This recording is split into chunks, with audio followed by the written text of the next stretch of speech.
Aquí comienza el Tornaviaje.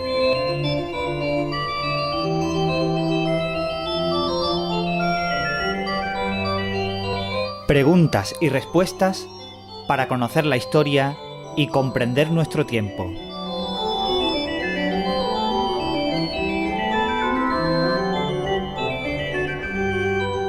El 14 de octubre del año 1066 ocurrió una batalla en la costa británica del Canal de la Mancha, en la costa norte, que fue decisiva para toda la historia de Europa en general y para la historia de Inglaterra y también de Francia en particular, que fue la batalla de Hastings. En esta batalla se enfrentaron las tropas normandas de Guillermo el Conquistador, Guillermo el Bastardo de Normandía, duque de Normandía, contra las tropas de Haroldo II de Inglaterra, que era rey de Inglaterra.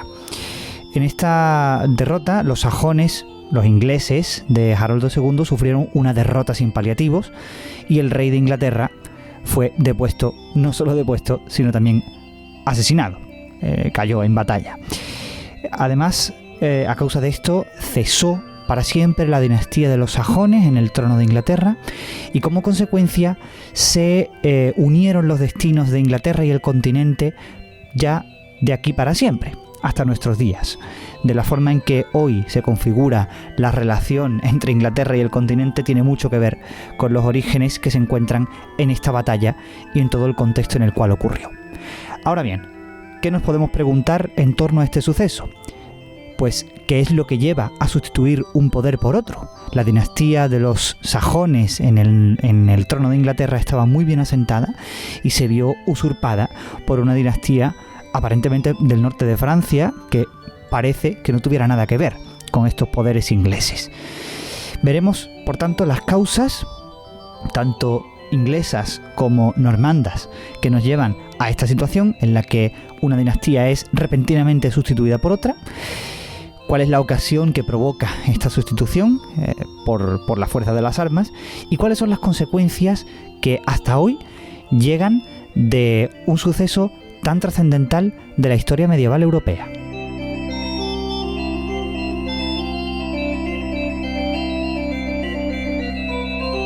Soy Jesús Francisco Molina y hoy es 2 de julio de 2022.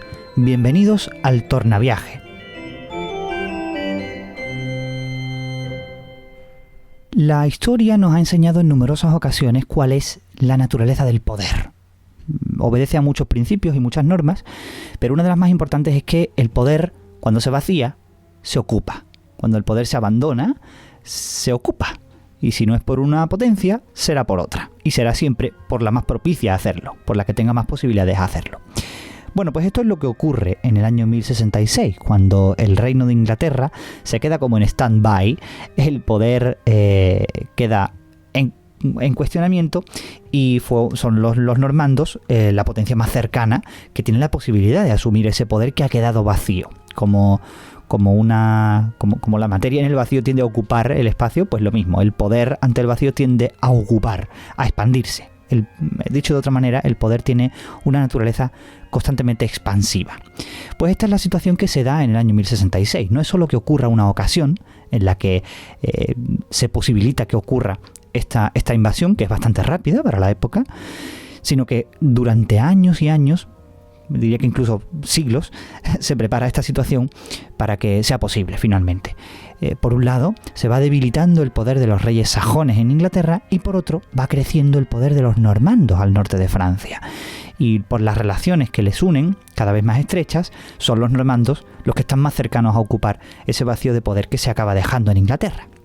Pues bien, para comprenderlo, vamos a acercarnos a estas dos situaciones, al vacío de poder inglés y al creciente poder normando. Vayamos primero al lugar de los hechos, la debilidad del reino de los sajones. Y es que al principio de la Edad Media no podemos hablar de reino de Inglaterra o reino de Francia, porque no se asemejan para nada, en ningún sentido, a los estados modernos y tampoco ni siquiera a las monarquías feudales de la Baja Edad Media. Todavía son reinos que reinan sobre etnias o sobre grupos humanos Y en este caso estamos hablando del reino de los anglosajones, que hay que remontar al reinado de Alfredo el Grande, un rey tan famoso de finales del siglo IX. Alfredo el Grande consigue unificar todos los reinos, pequeños reinos del sur y suroeste de la isla de Gran Bretaña, que son reinos anglosajones, bajo su único reinado. Él era el rey de Wessex, uno de los reinos que existen en ese momento, y es capaz de unir bajo su reinado, inaugurar una dinastía que reine sobre todos estos reinos pequeños. Pues bien, en este momento consigue crecer en poder, por supuesto, porque se va centralizando el poder, pero en el contexto en el que se encuentra, la consolidación del poder se vuelve muy difícil. Desde finales del siglo IX, la mitad prácticamente de lo que hoy es Inglaterra se encuentra ocupada por daneses, por nórdicos. Es lo que los ingleses llaman el Danelaw, una zona que ocupa lo que hoy sería el noreste de la actual Inglaterra, no Gran Bretaña, Inglaterra, y que está ocupada casi enteramente por nórdicos, daneses y en menor medida noruegos, muchas veces súbditos de los reyes nórdicos, del rey de Dinamarca o del rey de Noruega. En este contexto, a los reyes sajones les resulta muy difícil consolidar el poder con la constante amenaza de los daneses. Es por esto que los reyes anglosajones se incluyen en esta época en una órbita, en la órbita nórdica más que en la órbita europea. No tienen mucha relación con los reinos europeos, ni con el reino francés, el reino de los francos, sino que se relacionan mucho más con los reyes de Dinamarca o de Noruega. Tanto es así que el hijo de Alfredo el Grande, por ejemplo, Eduardo el Viejo, se dedicó a ayudar al rey Haakon I de Noruega a recuperar el trono que había sido arrebatado por su hermano. Esto, por cierto, le valió su hermano Eric I, esto le valió a los reyes anglosajones que el propio Eric asediase Inglaterra y acabó, por cierto, muriendo allí en batalla en el año 954 a manos del rey Edred, el rey anglosajón. Lo que viene a decirnos que durante todo el siglo X los reyes anglosajones se dedicaron casi en exclusiva a pacificar su reino frente a los daneses, que estaban en constantes correrías contra ellos. Pues bien, llega un momento de especial decadencia para los reyes anglosajones, que es con el reinado de Ethelred el II. El no preparado, le llaman los ingleses, un apelativo bastante poco amigable, que se remonta a la traducción, una traducción ciertamente un poco errónea del apelativo que se le dio en anglosajón antiguo, que venía a significar algo así como el incompetente, algo así. Le llamaron en inglés the unready, que quiere decir el no preparado, el que no vale, ¿no? el que no vale para reinar. Ethelred acabó por establecer un impuesto y acosar a los daneses dentro de su reino en el año 991, y esto despertó la furia del rey de Dinamarca, que, pues, como Ethelred era bastante inútil, lo hizo en el peor momento, que se encontraba en el apogeo de su poder. El rey de Dinamarca, Sven I, había conseguido también la corona de Noruega y se decidió personalmente a asediar Inglaterra. Él mismo se plantó en Inglaterra y se dedicó pues básicamente a molestar al rey anglosajón, y cada vez poco a poco acercarse más a sus dominios y reducir la zona de su influencia. En el año 994 llegó a Inglaterra y se dedicó pues a molestar, como he dicho. Consiguió la corona de Noruega definitivamente en el año 1000 y empezó pues prácticamente a construir un imperio. Un protoimperio, podemos decir, porque en esta época es bastante difícil hablar de imperio al uso moderno. En el año 1014 consiguió conquistar todos los dominios de los anglosajones, hasta el punto de que Ethelred tuvo que exiliarse. Se exilió con su mujer y sus hijos en Normandía, a la que luego volveremos. Esto es así porque Ethelred se había casado con Emma, que era Emma de Normandía, que era una princesa normanda, y sus hijos acabaron siendo educados en Normandía a causa de esto. Pues bien, Inglaterra quedó en manos de los daneses desde el año 1014. Luego en el año 1015 el rey volvió brevemente, pero bueno, no sirvió de nada. Los nobles sajones, por supuesto, no estaban nada contentos con Ethelred, el inútil, podemos decir ya directamente, y acabaron aceptando al hijo de Sven, el rey danés, que se llamaba Canuto. Aquí todo el mundo tiene un nombre muy gracioso en esta época, incluso los hijos de este que ahora veremos. Canuto incluso llegó a ser reconocido como rey de Inglaterra por los propios nobles sajones en el año 1017 y fue el monarca nórdico más poderoso de su época. Fue rey de Inglaterra, Dinamarca y Noruega al mismo tiempo, y lo que hoy es Suecia también, que era parte del reino de Noruega, hasta el año 1035 en que murió. Construyó un imperio bastante importante. Esto sentó las bases de un poder sajón bastante debilitado y que se había demostrado durante casi un siglo como bastante inútil para mantener sus dominios.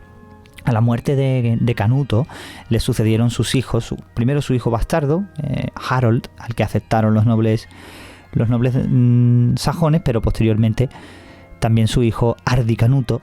Hemos visto, bueno, para nombres graciosos ya el de este señor es insuperable, que fue rey de Inglaterra a partir del año 1040, pero la dinastía danesa estaba de nuevo en decadencia y se centraron más estos reyes en mantener sus dominios originales en Dinamarca y en Noruega, así que Inglaterra pudo ser recuperada cuando Ardicanuto murió y el hijo de Ethelred, todavía joven, pudo volver a Inglaterra para reinar. El hijo de Ethelred y Emma era Eduardo el Confesor, Eduardo III. Por cierto, lo de tercero no hay que tomárselo al pie de la letra. Los reyes de Inglaterra a partir del año 1066 vuelve el contador a cero para contar. O sea que hay un Eduardo III antes de la conquista y un Eduardo III después, porque el reino de Inglaterra se remonta directamente a la conquista, no antes. Antes, pues bueno, los sajones todavía son como una prefiguración del reino. Pues bien, así lo consideran los ingleses. Allá ellos, para contar sus reyes, que para eso son suyos. Bueno, pues San Eduardo porque además fue canonizado, Eduardo el Confesor.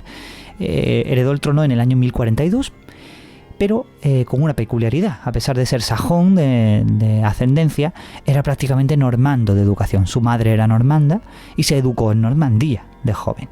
Por tanto, su forma de gobierno de más de 20 años, bastante largo, un reinado bastante largo para su época, combinada con los derroteros que tomó su reinado, sentaron las bases para que finalmente el reino de Inglaterra, el reino de los anglosajones, fuera el lugar propicio para ser conquistado precisamente por los normandos. El reinado de San Eduardo fue bastante largo, ya he dicho, de más de 20 años, y trabajó insistentemente por la unificación del reino. Intentó contener a los daneses en el norte y asentar su dominio en todas las partes del reino, aplicando una política de conciliación con sus nobles prácticamente. En esta época uno no reina si no es con el consentimiento de los caudillos locales.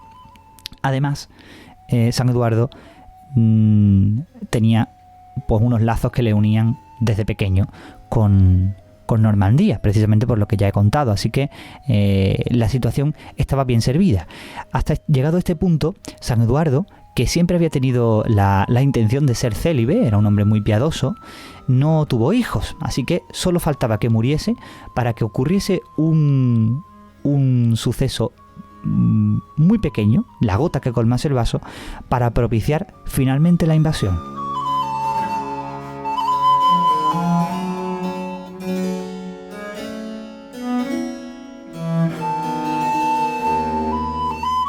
Al otro lado del Canal de la Mancha, en el sur, al norte de Francia, se estaba gestando, mientras ocurría todo esto, la situación política, sobre todo, que iba a provocar que fueran los hombres de aquel lugar los que finalmente se lanzaran a ocupar Inglaterra. Inglaterra no era el único lugar, en Gran Bretaña, en este momento, no era el único lugar donde había vikingos, pues molestando fuerte. Los vikingos habían llegado a casi todas las costas europeas. Como curiosidad, recordaremos que en esta época han llegado incluso a Sevilla, la Sevilla musulmana, e incluso se han plantado a las puertas de Córdoba. O sea que los vikingos, que son unos consumados navegantes, se dedican a saquear y molestar por toda Europa. Pues también llegaron a Francia. Finales del siglo IX, nos tenemos que remontar a época de Alfredo el Grande, precisamente. Es esta época en la que los vikingos se dedican a sus correrías particulares. Un caudillo noruego, un caudillo vikingo llamado Hrolf, en noruego, con estos nombres tan raros que tienen, los ingleses dieron en llamarlo Roland, o Rolón, si queremos en castellanizado, se ocupó la desembocadura del río Sena en el año 896. Y lo sabemos porque no solo se asentó, sino que se dedicó a lo que se dedicaban los vikingos, a saquear. Asedió y conquistó la ciudad de Rouen, lo que hoy es la capital de Normandía, y lo que lo fue entonces ya a partir de aquel momento, e incluso se puso a las puertas de París, de la mismísima París, en el año 910, a la que asedió. No llegó a conquistar, pero la rodeó. El rey entonces de Francia, Carlos III, Carlos el Simple, ya vemos que no tenemos unos monarcas muy válidos en esta época, pues Carlos el Simple, el simplón, ¿no? Podemos decir, no ve mejor solución que decirle a este señor, al tal Hrolf, que le cede las tierras de lo que hoy es Normandía, alrededor de la ciudad de Rouen, para que se asiente allí con sus hombres. Y el trato será que, cediéndole estas tierras, Hrolf se encargará de que no ocurran más invasiones que perjudiquen al poder francés. Así que en el 911 este caudillo normando se convierte de facto, aunque no todavía de derecho, en duque de Normandía. Este será el título que asumirán sus descendientes en posteriores años. A partir de este momento, Normandía, que por cierto, el nombre viene de normanos, hombres del norte, le dan este nombre los franceses, porque eran hombres que venían del norte, eran vikingos, se van asentando poco a poco en esta tierra y van ocupándola, haciendo creciente su poder dentro del modelo feudal. Son vasallos del rey de Francia, consentidos en ese lugar por el rey de Francia para que establezcan su dominio, y con la connivencia del rey de Francia hacen crecer su poder. Ricardo I, otro duque de Normandía, sucesor de Hrolf, el primer duque, se llega incluso a enfrentar al rey de Francia. El rey de Francia en el año 947 intenta incluso conquistar Normandía porque la presencia de estos señores es bastante molesta para el rey. Recordemos que Normandía está bastante cerca de París. El mismo Hrolf se puso a las puertas de esta ciudad y el duque consiguió vencerlos. Consiguió vencer al rey Luis IV de Francia. Fue Ricardo I el que consolidó el ducado de Normandía. Es decir, le dio forma feudal, acorde a la época, la organizó e incluso la cristianizó. Recordemos que se trataba de vikingos paganos del norte. Y asentó además la tendencia que llevaría poco a poco a la situación a la que nos vamos a referir de la conquista de Inglaterra, y es que dirigió principalmente la política exterior de Normandía hacia Inglaterra más que hacia Francia. Precisamente por su enfrentamiento con el rey de Francia, con Luis IV, se dio cuenta de que los ingleses eran un lugar donde actuar con más posibilidades que dentro de la propia Francia, así que comenzó a dirigir su mirada. Tanto es así que su hijo Ricardo II, también duque de Normandía, hijo de Ricardo I, llegó a casar a su hermana Emma con el rey Ethelred. Ya hemos hablado de Emma. Emma es la madre de San Eduardo el Confesor, la noble normanda que se casó con el rey Ethelred el No Preparado. Precisamente fue esta política matrimonial de acercamiento a los reyes ingleses la que le valió todavía más legitimidad a los duques de Normandía para la posterior conquista. Y así llegamos al gobierno del duque Roberto I de Normandía, que incluso se lanzó a un primer intento de conquista de Inglaterra. Un intento fallido a causa de las inclemencias del tiempo en el Canal de la Mancha, que es bastante impracticable. Pero lo que nos dice que ya los duques de Normandía emprendieron una política expansionista y de independencia frente a los reyes de Francia. Su intento de atención al reino de Inglaterra y de su acercamiento por medio de política matrimonial nos da la pista de que la intención de los duques de Normandía era precisamente esa: enfrentarse a los reyes de Francia y asentarse allí en Normandía como un poder que pudiera rivalizar con ellos. Roberto I marchó a los santos lugares en el año 1035. Era una práctica muy común entre los nobles europeos del siglo XI, la de peregrinar a Jerusalén, y así lo hizo. Sin embargo, tenía que dejar al mando a su único hijo, que era un hijo bastardo, Guillermo el Bastardo de Normandía. No era un hijo legítimo, y es por esto que los nobles normandos difícilmente lo aceptaron como como el que hubiera de gobernar en sustitución del duque ausente.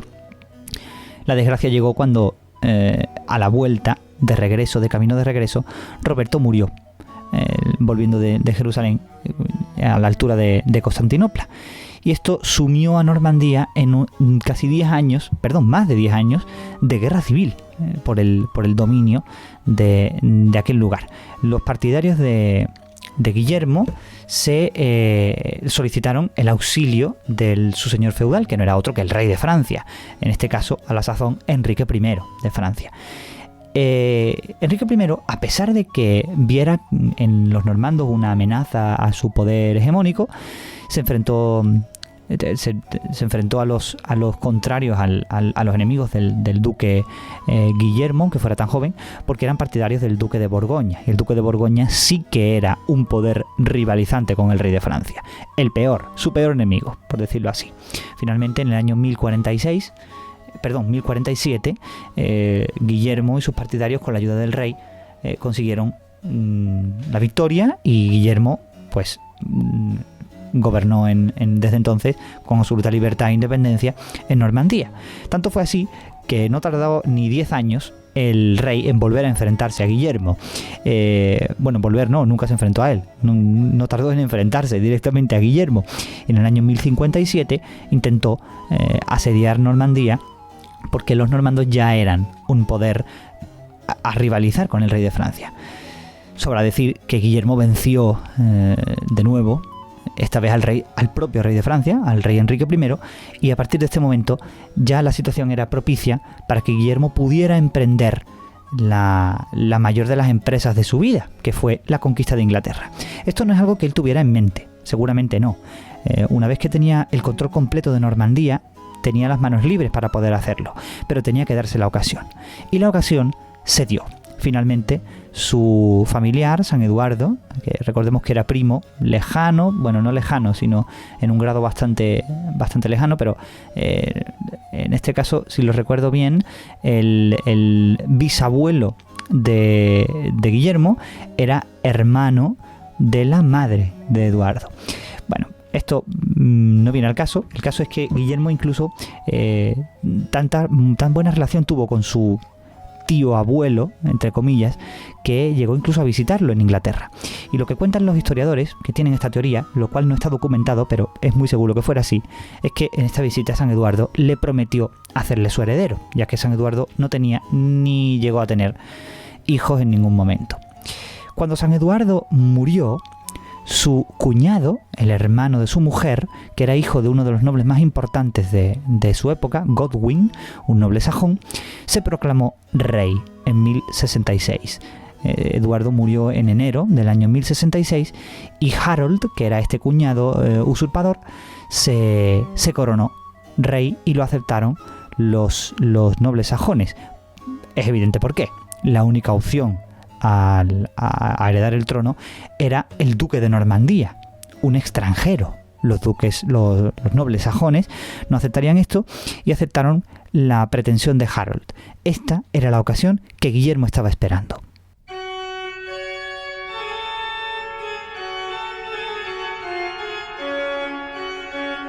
Harold el segundo de Inglaterra podía ser un usurpador, pero no era nada tonto.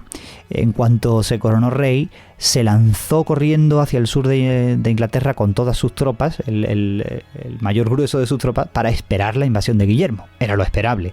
El legítimo heredero estaba esperando al otro lado del canal, observando cómo aquel que le había prometido en nombre de San Eduardo el trono, se coronaba rey él mismo. O sea que era lo lógico. Sin embargo, ocurrió una de las carambolas de la historia que acaban definiendo los sucesos humanos tal como son, mucho más que lo que nosotros podamos a veces decidir. Y es que justo en ese año también se propuso conquistar Inglaterra el rey de Noruega, el rey Harald III, no Harold como el rey de Inglaterra, el usurpador, sino Harald III de Inglaterra, de Noruega.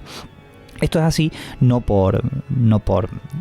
de una forma fortuita, y es que hay que recordar el contexto de reclamación en el que se encuentra Inglaterra, no solo porque estaba llena de daneses y de vikingos y de noruegos, sino que además hay que recordar que el predecesor inmediato de San Eduardo el Confesor, que acababa de morir, era Hardicanuto de Dinamarca, rey de Dinamarca y de Noruega, con lo cual el rey de Noruega lo hacía con toda legitimidad. Así que se plantó en el norte de Inglaterra aquel verano e intentó conquistarla. A la que tuvo noticia, Harold II de Inglaterra, que estaba apostado en el sur de la isla, corrió hacia el norte a atender el problema que ya tenía entre manos, no el que se le iba a presentar en el futuro. Fue corriendo y el 25 de septiembre venció sin paliativos al rey de Noruega, incluso dándole muerte en la batalla famosa de Stamford Bridge, al norte de Inglaterra. Allí, en cuanto acabó la batalla, se dio la vuelta de nuevo hacia el sur con sus tropas razonablemente extenuadas y agotadas para plantar batalla a Guillermo, que seguramente se iba a presentar al sur. Y esto lo hacía Harold sin ni siquiera saber si Guillermo había emprendido la batalla. Y es que hacía bien, porque tan solo 3 días después de la batalla de Stamford Bridge, que ocurrió el 25 de septiembre, pues 3 días después, el 28 de septiembre, Guillermo puso un pie en Inglaterra. Y además, esto hay que señalarlo, ocurrió por otra carambola de la historia, y es que Guillermo tenía planeado, como era lógico en aquella época, realizar el desembarco en verano, varios meses antes, pero por cuestiones meteorológicas y por lo impracticable del canal, lo hizo en septiembre.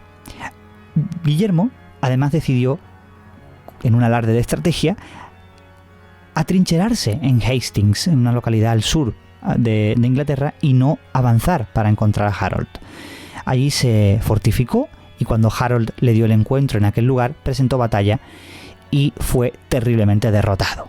Tan terriblemente, por cierto, que las crónicas incluso cuentan, con base en los datos que podemos extraer del tapiz de Bayeux. El tapiz de Bayeux es una pieza genuina de la Edad Media, de bordado, una pieza textil larguísima de decenas de metros, que relata en imágenes todos los acontecimientos de la conquista de Inglaterra.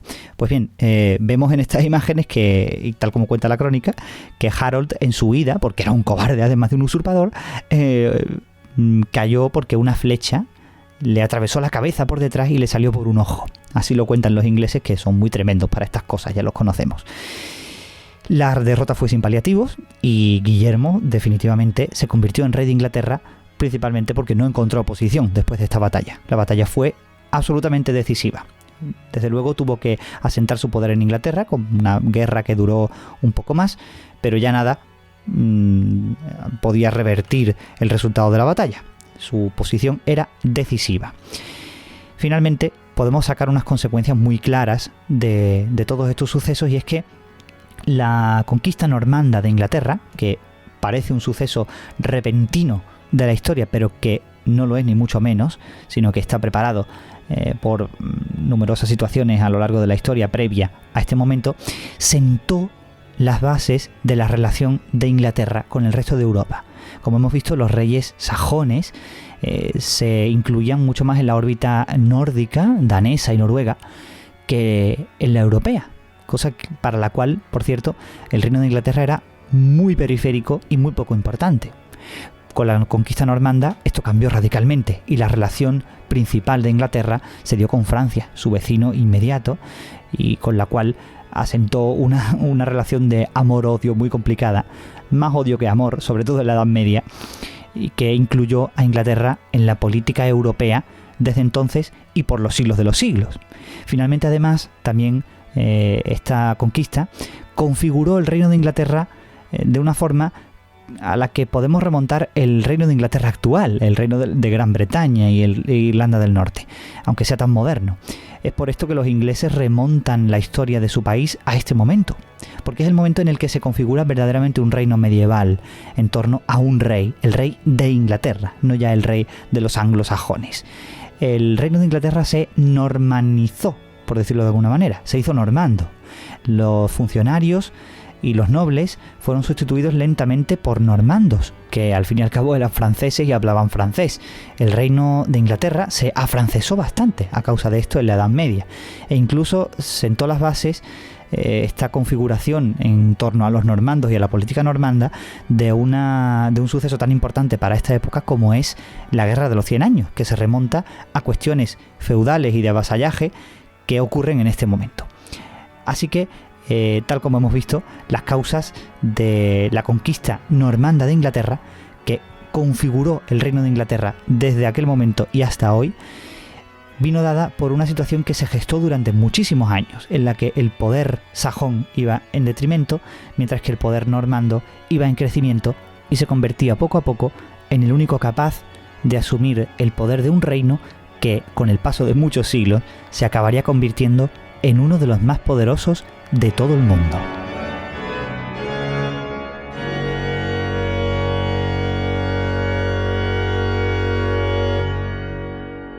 Y hasta aquí este cuarto programa de El Tornaviaje, en el que nos hemos adentrado en uno de los acontecimientos más importantes de toda la Edad Media, no solo porque la definen en sí misma, sino porque incluso es de los que en esta época nos ayudan más a comprender por qué el mundo hoy es como es y por qué Europa tiene las relaciones que tiene. Así que os recuerdo que si os ha gustado le deis al me gusta, os suscribáis a este canal, lo cual ayuda mucho a que este proyecto continúe. Lo podéis seguir, como recuerdo, en iVoox, y me podéis seguir a mí también en redes sociales, en las que todas soy JF de Molina, podéis seguirme ahí. Y así os espero aquí en la próxima cita el próximo sábado.